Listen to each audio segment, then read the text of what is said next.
Welcome to Chop Suey-TV. I'm Ward Teft, the owner of Chop Suey and Chop Suey-TV. We are in Carytown, Richmond, Virginia right now. It's a second location for us, sort of a smaller, more art and literature specific store compared to our other used book store, Chop Suey. We opened this store about a year and a half ago, opened Chop Suey, the original, almost 7 years ago.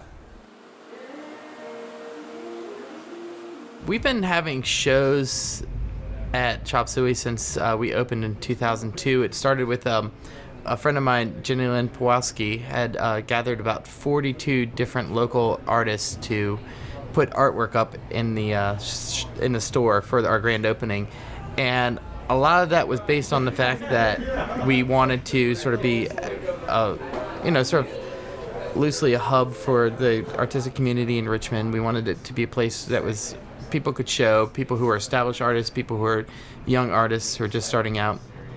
And the other part that was nice about having that first show is we didn't have so many books to put in the store when we first opened.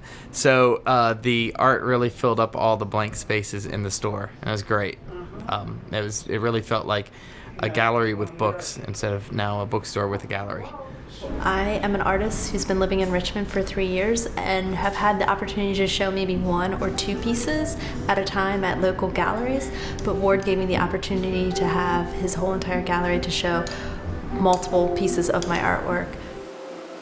Well, I think that the idea as a supplement to showing art here is making a space where local writers, poets, and fiction writers can come, and also people who are touring around the country. We get a lot of people who are coming up and down the East Coast. A lot of them, of those readings are organized by Liz Canfield, who's at VCU, and Chop Suey is one space where the community can come and be exposed to new writers or up-and-coming writers, and also a place where community members can come and have their work heard. Material leak.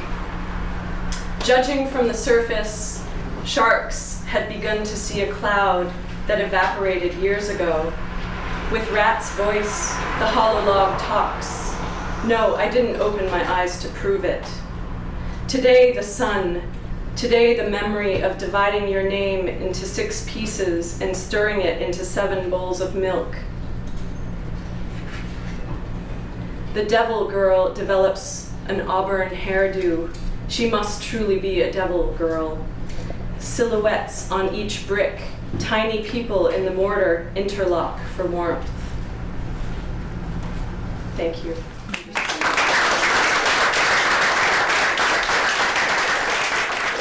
We got the name Chop Suey Books because, as you can see from this rusted sign, this used to be a Chop Suey restaurant. It's a little rusted out, but we pieced it together. It used to be called George's Chop Suey, and there's a lot of old stories that come to us.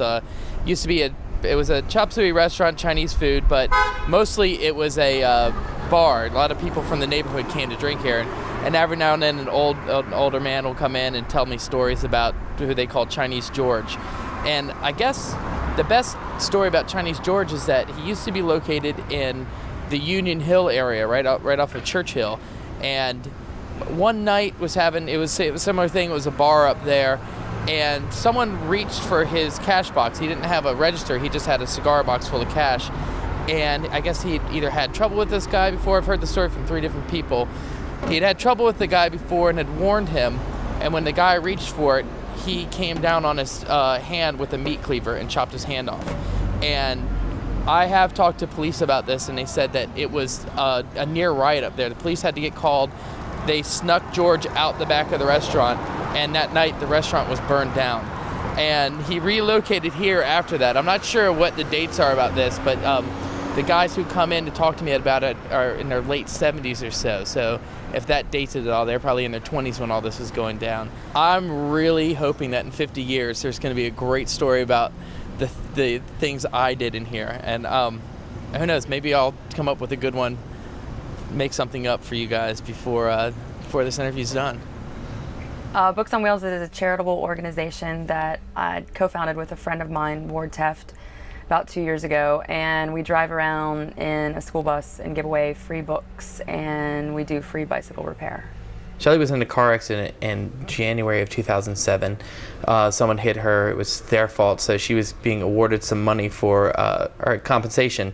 And instead of getting a new car, she was looking at the Auto Trader and was looking at getting a small school bus. And I came over to her house and I was like, "Oh, what are you getting, a school bus? That's great. It's sort of always been my dream." She's like, "Yeah, I want to do a mobile bike repair unit." I was like, "Really?" Because I've been thinking a lot about doing a mobile bookmobile.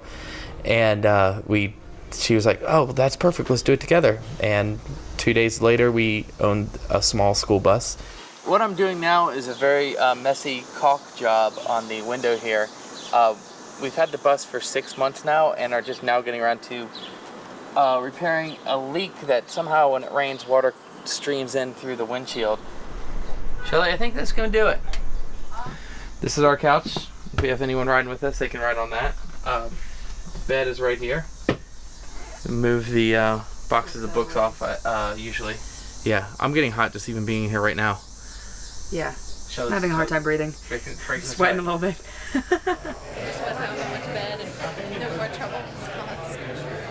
Hey, Yosef. What's up, man? Shelly, do we have a small? Sure, let me find one. This is the Schwinn Suburban bike. It is being raffled off $1 a ticket. So someone could potentially get this very nice bike for $1. What we do with a lot of our bikes that we get in is we use them for parts, or if somebody comes up on a bike that we can't repair, we'll give it to them. But to help raise money, we also do things like this. We always depend, we've done this is the third time we've done this, and we always depend on it as being like completely our funds. We have no money. We have no money and we're leaving tomorrow. So we've made $25 we don't tonight. have enough money to fill up the gas tank once yet, so we're hoping for a good night. Yeah, we made $25. It's good. Yeah.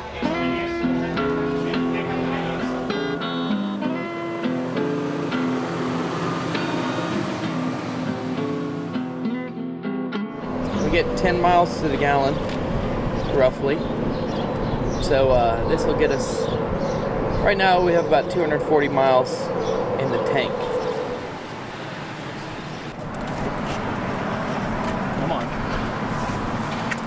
Stopped at 144.43.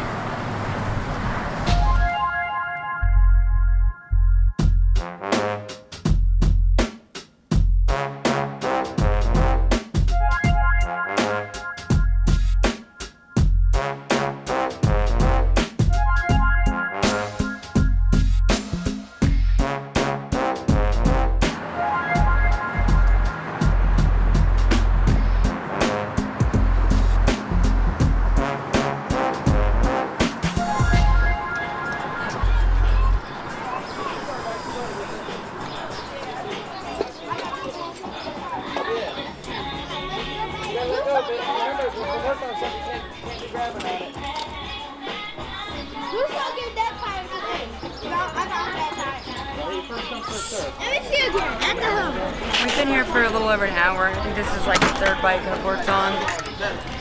And having a pretty good day. It's really, really nice outside. We have a lot of help from a lot of people, so that's a big deal. It takes a lot of the pressure off of feeling like you gotta work really fast. So yeah, and this is a lot of fun. I really like being in this neighborhood.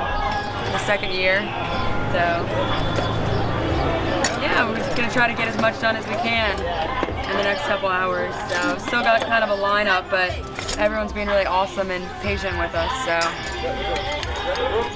we're gonna get to everyone eventually. Come on, Max. Go ahead, ride your bike. Give me your bike. You got your bike fixed. Yep. Good, sir. Good. You want to look? Make some books. Look, I got some good stuff in here. You like seahorses?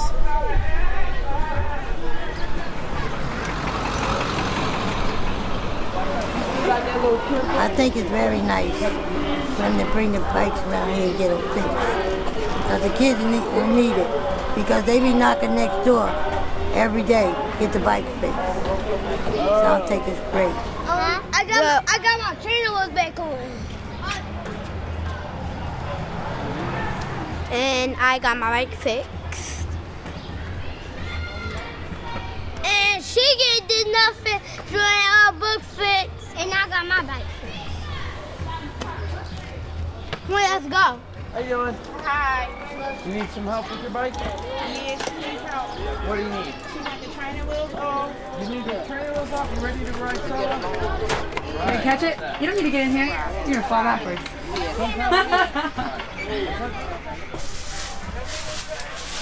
What's going on? I'm cleaning. We're leaving for the day.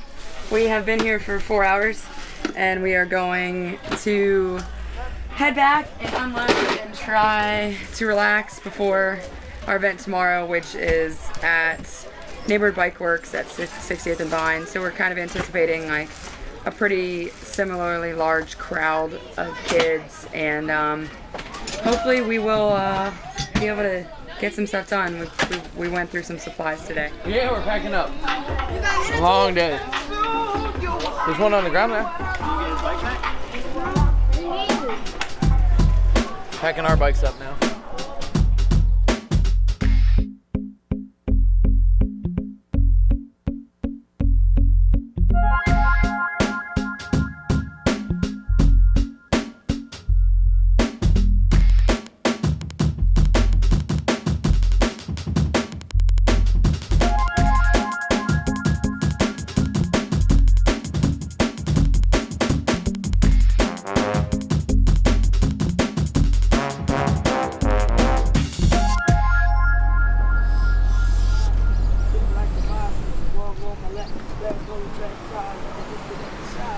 A woman came here and picked up about 20 books for herself, and then she came back and dropped off about 50 for us. So, in one sense of the word, we're ahead of the game. Of course, you know, never really that far ahead. Nora Roberts. This is the Neighborhood Bike Works, corner of 60th and Vine. It's a bike program where kids can come up, sign up. It's sort of like a clubhouse in a way. They sign up to work here. They put in hours, and after they finish all of their hours, they're able to take home a bike.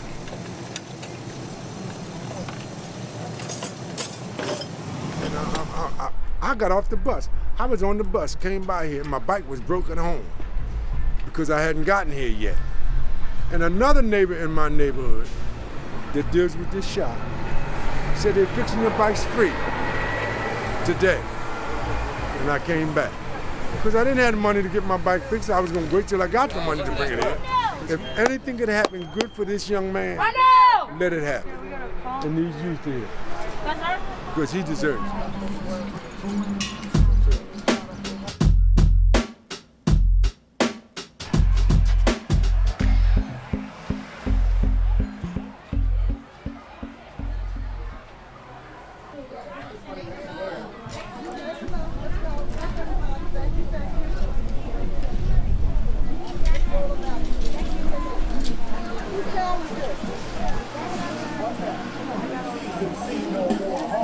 I've been working with this wheel for a little while. Just try to switch it out. It's a little frustrating. Oh boy. Whose wheel is that? Yeah. How long did it last for? How long did it last before it went flat? How long? I had for a long time. Maybe it just has you just need to keep pumping it.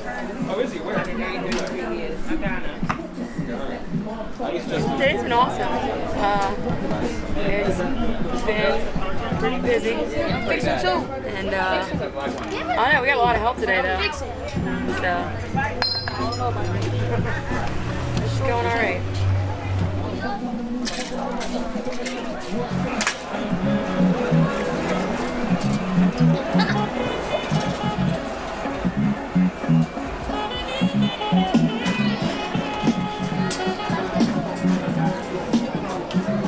Place is back in business.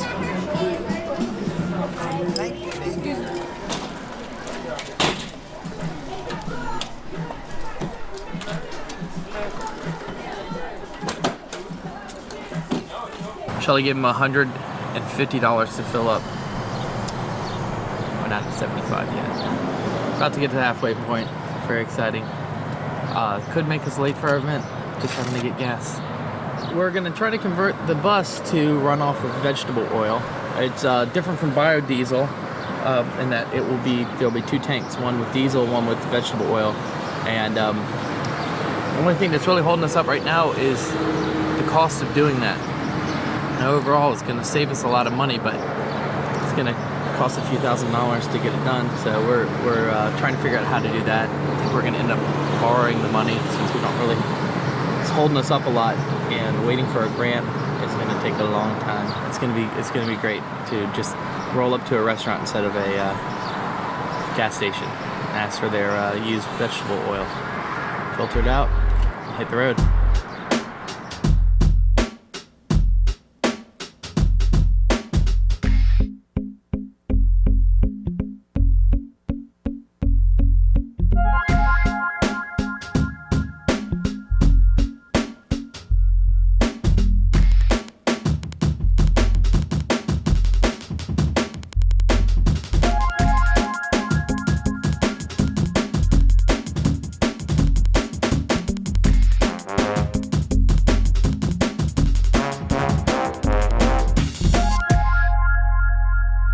This past trip that we took over the summer was one of the shortest trips that we've taken, but the response was incredible in Philadelphia. Every time we do it, I feel like I learn something new about,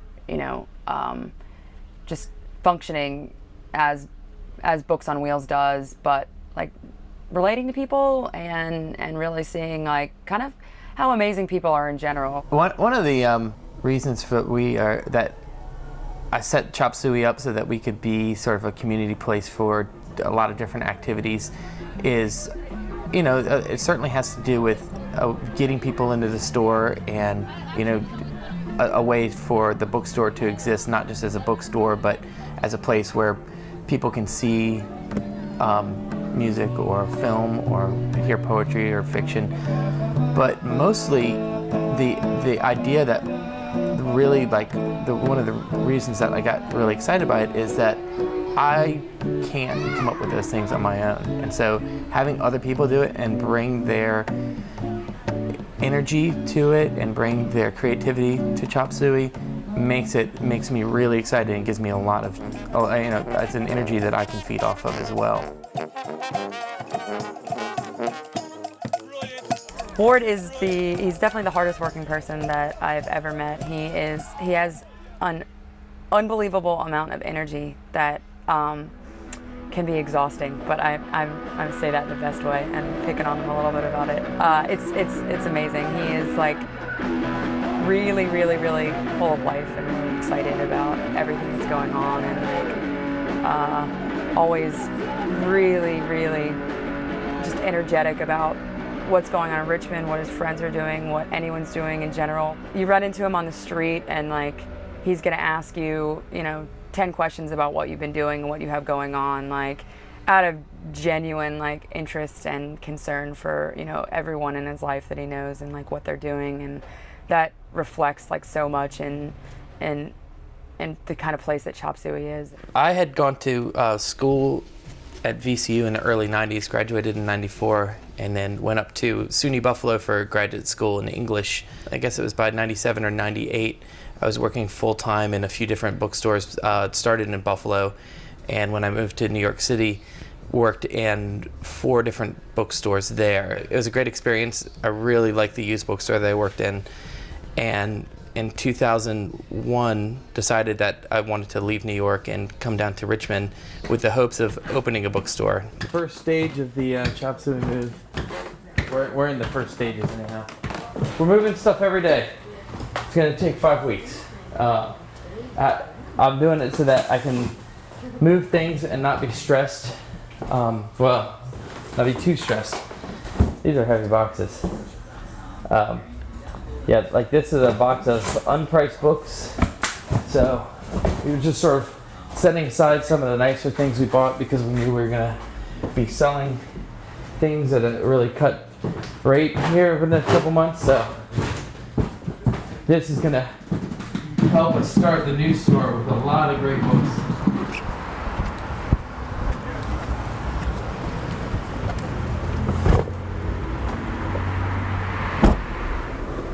We're closing One after being open for 7 years, 7.5 now. Rent went up drastically. Business sort of dropped. So it's been dropping steadily for the past couple of years, just sort of based on the economy. And actually it didn't drop as much as just sort of plateaued. And when we opened up our second store in Carytown, that one just started doing really well. And all those things sort of combined made me think I should go up and expand the Carytown store. Hey Heidi, what's up?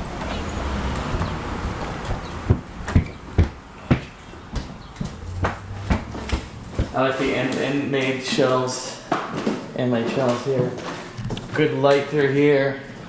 Got some shelves in the wall. Another weird closet. Yeah, look at Carytown at your disposal. I think I need to wash these windows off a little bit.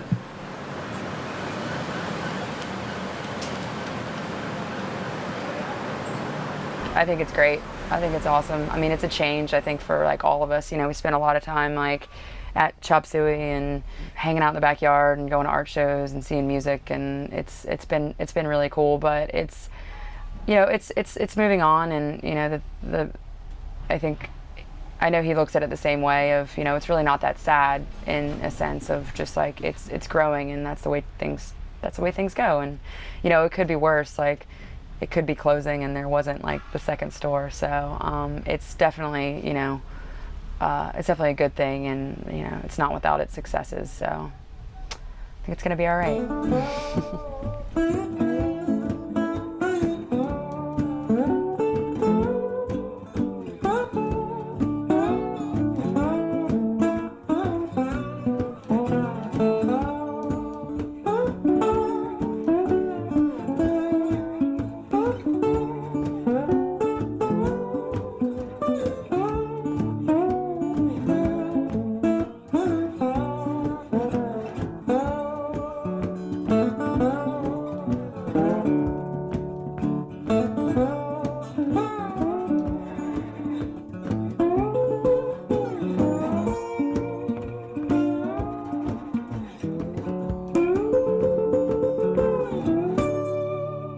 So yeah, Chop Suey has given me work for 7.5 years.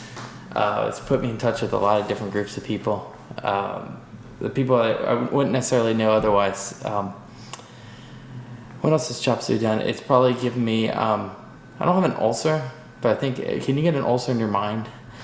I think I have one of those. Chop Suey itself and what he does has been really important in the sense that he's brought in all different kinds of things that are going on in the community and allowed people to express themselves and hold events, you know, as far as like poetry readings and book readings and artwork and music and just, you know, any number of things. It's been like a great outlet for artists or writers to, you know, have somewhere that, you know, they can express themselves.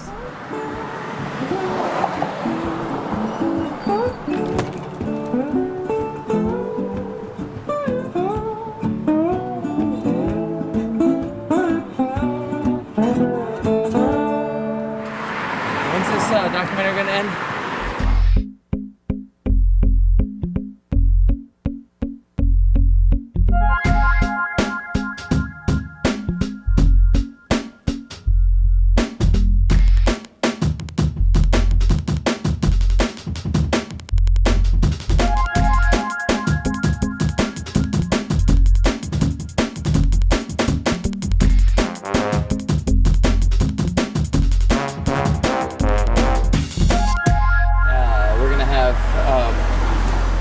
What else are we gonna have for sale? Maybe some book racks. The cat's not for sale.